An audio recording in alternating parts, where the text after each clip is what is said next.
बच्चों, your welcome to amazing channel NCERT let's crack. और मैं हूं काजल कुमारी। और जैसा कि हम लोग क्लास 10th की साइंस स्टार्ट करने से पहले कुछ बेसिक टर्म्स क्लियर कर रहे थे, जिसे हम लोगों ने 3 लेक्चर्स में कवर किया है। पहले लेक्चर्स में केमिस्ट्री, दूसरे लेक्चर में बायोलॉजी और तीसरे लेक्चर में फिजिक्स के बेसिक टर्म को हम लोगों ने क्लियर कर लिया है। सो फाइनली अब हम लोग क्लास 10th के साइंस को स्टार्ट करने वाले हैं। तो आप लोगों के मन में डाउट आएगा कि हम लोग NCERT ही क्यों पढ़ रहे हैं। क्योंकि बोर्ड में जितने भी क्वेश्चंस आते हैं वो सारे के सारे NCERT से ही आते हैं। एक भी क्वेश्चन NCERT से बाहर नहीं जाता। एक भी क्वेश्चन सारे NCERT से ही आते हैं, इसलिए हम लोग NCERT पे ही फोकस करेंगे और उसे अच्छे से डिटेल में क्लियर करेंगे। NCERT कोई हार्ड बुक नहीं है जिसे आप लोग भी पढ़ सकते हैं, परंतु उसका लैंग्वेज बहुत ही डिफ़िकल्ट है, जिसे समझने में बच्चों को डिफ़िकल्टीज आती है। इसलिए मैंने उसे इजी लैंग्वेज में समझाने की कोशिश की है और स्लाइड्स तैयार किए हैं, जिसे आप पढ़ के NCERT बुक पढ़ेंगे तो आपको सारे टर्म्स क्लियर हो जाएंगे।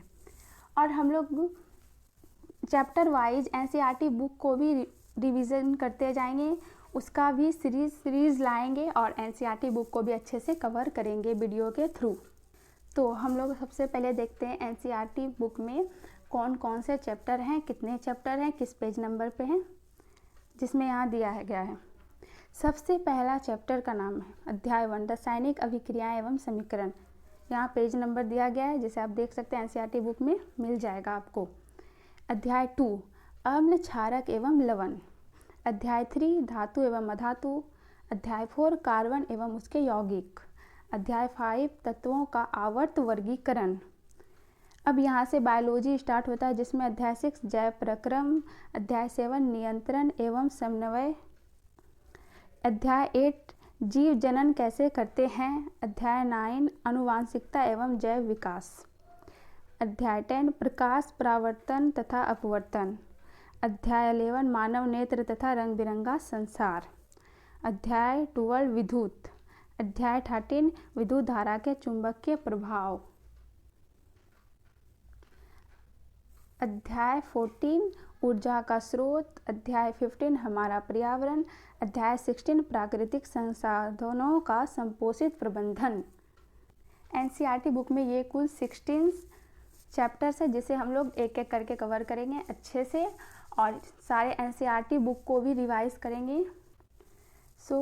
आज हम लोग सबसे पहले केमिस्ट्री पढ़ने वाले, रसायन शास्त्र, जिसका पहला चैप्टर का नाम है रासायनिक अभिक्रियाएं एवं समीकरण, जिसे हम लोग अच्छे इजी वे में पढ़ेंगे, जो हमें सब क्लास में याद हो जाए अच्छे तरीके से और हमें कुछ भी रटना ना पड़े, ऐसे पढ़ेंगे।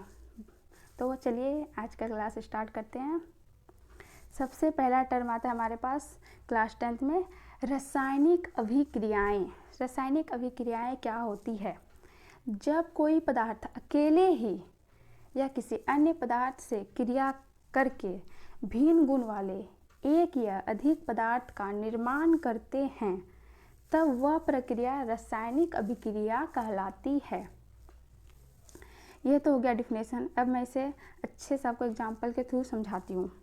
जैसे calcium oxide, CaO calcium oxide कहते हैं, जिसमें कार्बन डाइऑक्साइड को मिलाने से CaCO3 बनता है, जिसे चूना कहते हैं। चूना तो आप जानते ही होंगे, जो घरों में पुताई के लिए यूज किया जाता है, जिससे दीवार को पेंट किया जाता है, वाइट कलर जिससे आता है, उसे ही चूना कहते हैं। कैल्शियम ऑक्साइड को कार्बन डाइऑक्साइड से मिलाने से कैल्शियम कार्बोनेट प्राप्त होता है। अब हम लोग इस एग्जाम्पल से डिफिनेशन को याद करते हैं। जैसे देखिए क्या लिखा है, जब कोई पदार्थ अकेले ही या किसी अन्य पदार्थ से क्रिया करके, देखिए अन्य पदार्थ के साथ कैल्शियम ऑक्साइड कार्बन डाइऑक्साइड के साथ क्रिया करके भिन्न गुण वाले एक या अधिक पदार्थ का निर्माण करता है।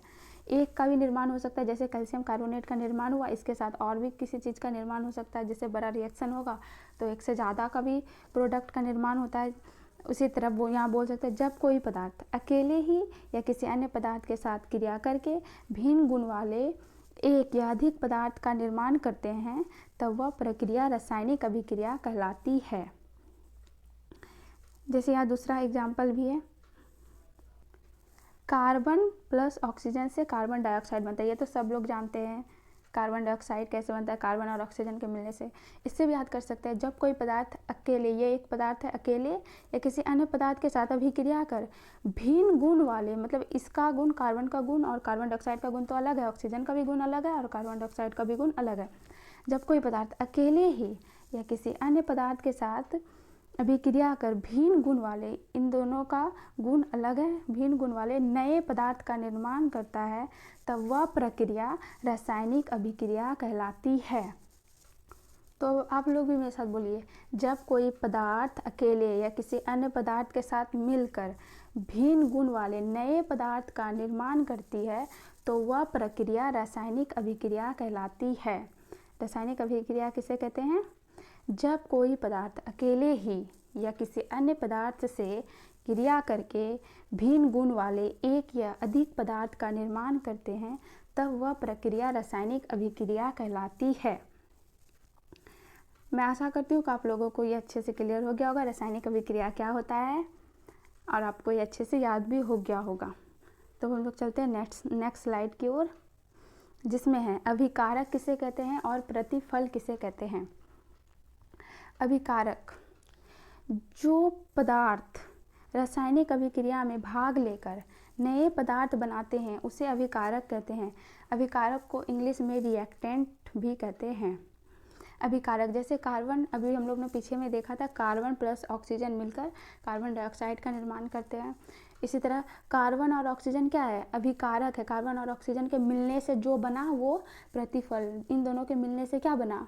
Carbon dioxide. तो कार्बन डाइऑक्साइड क्या हो गया? प्रतिफल। तो क्या है?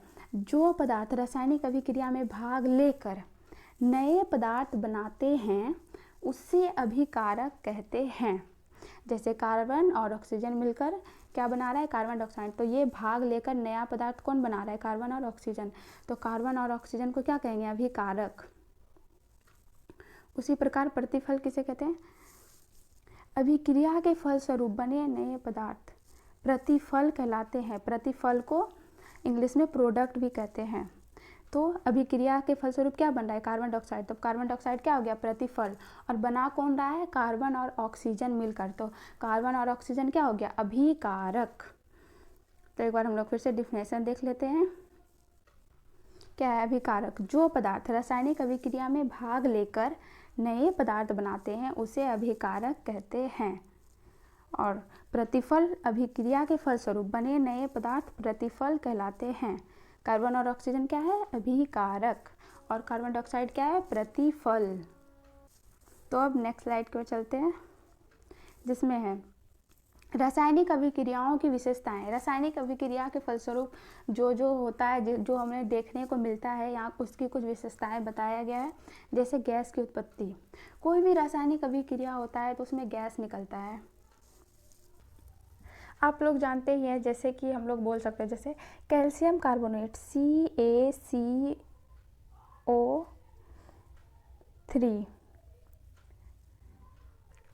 इसे चूना पत्थर भी कहते हैं, जिसका उपयोग हम लोग घर की पुताई करने के लिए करते हैं। जब इसमें पानी को मिलाया जाता है प्लस H2O, जब इसमें कैल्शियम कार्बोनेट में पानी को मिलाया जाता है तो भारी मात्रा में देखते हैं गैस उत्पन्न होती है। तो ये भी एक रासायनिक अभिक्रिया की विशेषता है। कोई भी रासायनिक अभिक्रिया के फलस्वरूप गैस की उत्पत्ति होती है। ठीक है। दूसरा है अवक्षेप का बनना। अवक्षेप का बनना, जैसे example sodium chloride. Sodium chloride में AgNO3 को मिलाने से AgCl प्लस NaNO3 बनता है। NaCl को सोडियम क्लोराइड कहते हैं, AgNO3 को सिल्वर नाइट्रेट कहते हैं, AgCl को सिल्वर क्लोराइड कहते हैं, NaNO3 को सोडियम नाइट्रेट कहते हैं। जैसे कि देखिए, अवक्षेप का मतलब क्या होता है? कोई भी पदार्थ, जब हम लोग कोई भी चीज़ को दो रासायनिक अभिक्रिया कराते हैं और कोई अवयव नीचे बैठ जाता है, जैसे पानी में मिट्टी मिलाते हैं और उसका कुछ अवयव नीचे बैठ जाता है, उसे ही अवक्षेपण कहते हैं। जैसे सोडियम क्लोराइड, ये नमक कहा जाता है। सोडियम क्लोराइड को सिल्वर नाइट्रेट, इसमें मिलाने से सिल्वर क्लोराइड क्या होता है? अवक्षेप के रूप में नीचे बैठ जाता है। किसी भी परख नली में अगर ये दोनों को मिलाते हैं तो सिल्वर नाइट्रेट सिल्वर क्लोराइड नीचे अवक्षेप के रूप में बैठ जाता है, उसका हमें सफ़ेद चूर्ण प्राप्त हो जाता है और सोडियम नाइट्रेट पानी में घुल जाता है। आप लोग CaCO3 से भी ज्ञात कर सकते हैं, कैल्शियम कार्बोनेट CaCO3। आप लोग देखते होंगे जब इसे पानी में मिलाते हैं तो इसका भी अवयव नीचे बैठ जाता है, पुताई करने वक्त देखते हैं उसे घोरा जाता है, फिर उसे दीवार पर लगाया जाता है, तो इसका भी अवक्षेप हमें प्राप्त होता है सफ़ेद रंग का। तो इससे हम लोग याद कर सकते हैं कि रासायनिक अभिक्रिया के फलस्वरूप क्या क्या होती है, गैस की उत्पत्ति भी होती है, अवक्षेप भी बनता है। और तीसरा है रंग परावर्तन। रासायनिक अभिक्रिया के फलस्वरूप रंग में भी परावर्तन होता है। एग्जाम्पल के लिए यहाँ दिया है, जैसे पोटेशियम परमैंगनेट के बैंगनी रंग के विलयन में थोड़ा थोड़ा करके नींबू का रस निचोड़ने पर विलयन का बैंगनी रंग धीरे धीरे करके गायब हो जाता है। पोटेशियम परमैंगनेट किस कलर का होता है, बैंगनी रंग का होता है, परंतु जब उसमें हम लोग नींबू का रस निचोड़ते हैं तो उसका रंग जो है गायब होने लगता है। तो इससे हम लोग कह सकते हैं कि रासायनिक अभिक्रिया के फलस्वरूप रंग में भी परिवर्तन होता है। फलस्वरूप नहीं, रासायनिक अभिक्रिया के दौरान, क्योंकि फलस्वरूप तो हमें फिर प्रोडक्ट मिल जाता है। जब रासायनिक अभिक्रिया हो रहा होता है तभी रंग में भी परिवर्तन हो जाता है। जैसे कि आप लोगों ने घरों में भी उदाहरण देखा ही होगा कि कपड़े पे वॉशिंग सोडा देने पर कपड़ा का रंग उड़ जाता है, कपड़ा का रंग सफ़ेद हो जाता है, कोई भी कलर होता है उड़ जाता है। तो इससे हम लोग याद कर सकते हैं कि रासायनिक अभिक्रिया के फलस्वरूप रंग में भी परिवर्तन होता है। तो अब हम लोग चलते हैं नेक्स्ट स्लाइड की ओर, जिसमें है चौथा है विशेषता क्या है, ताप में परिवर्तन। ताप में भी परिवर्तन होता है। जैसे आप लोग देखते ही होंगे कैल्शियम कार्बोनेट CaCO3 में जब आप लोग पानी को डालते हैं प्लस H2O को डालते हैं तो ये बहुत गर्म होता है, इससे गैस निकलने लगता है। आप लोग देखते होंगे मम्मी लोग जब घोटती है ऐसे तो बोला जाता है कि इससे दूर रहने को, बहुत ही ये गर्म हो जाता है। जब ये ठंडा होता है तभी इसे पुताई के काम में लिया जाता है। तो हम लोग ये इजी वे में याद कर सकते हैं इसके थ्रू भी। और यहाँ भी दिया है कुछ रासायनिक अभिक्रिया के फलस्वरूप ताप में परिवर्तन होता है। जैसे एग्जाम्पल के लिए दिया, जैसे खली चूना क्विक लाइन, यही है कैल्शियम कार्बोनेट को ही खली चूना कहते हैं, कि एक ढेले पर जल गिराया जाए तो पर्याप्त मात्रा में ऊष्मा उत्पन्न होती है, जिससे अभिक्रिया मिश्रण का ताप बहुत बढ़ जाता है, अतः यह अभिक्रिया ऊष्माक्षेपी है। अब बताइए, आप लोगों ने देखा होगा अगर आप लोगों के घर में चूना से पुताई होता है तो उसमें पानी मिलाने से, खली चूना में पानी मिलाने से ऊष्मा उत्पन्न होता है, और ऊष्मा उत्पन्न होगा तो उसका ताप बढ़ जाता है। ऊष्माक्षेपी, जिस अभिक्रिया से ऊष्मा उत्पन्न होती है जिस अभिक्रिया के दौरान, उसे ऊष्माक्षेपी अभिक्रिया कहते हैं। तो इस अभिक्रिया में क्या हो रहा है, ऊष्मा उत्पन्न हो रहा है, ताप बढ़ रहा है, इसलिए इसे ऊष्माक्षेपी अभिक्रिया कहते हैं। जिस अभिक्रिया के दौरान ऊष्मा उत्पन्न होती है उसे ऊष्माक्षेपी अभिक्रिया भी कहते हैं। और यहाँ देखिए ताप में परिवर्तन भी हो रहा है। अब हम लोग आगे की ओर बढ़ते हैं, जिसमें 5 नंबर का अवस्था में परिवर्तन।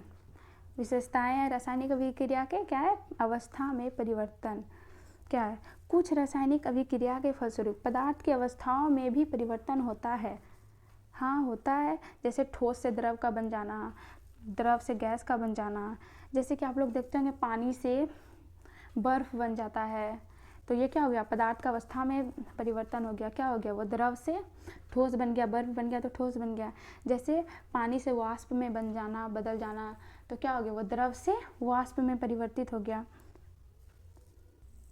एक एग्जाम्पल यहाँ पे दिया है, देखिए, जैसे मोमबत्ती को जलाने पर मोम का कुछ भाग द्रवित होकर नीचे गिरता है और कुछ भाग वाष्प में परिवर्तित होकर जलता है।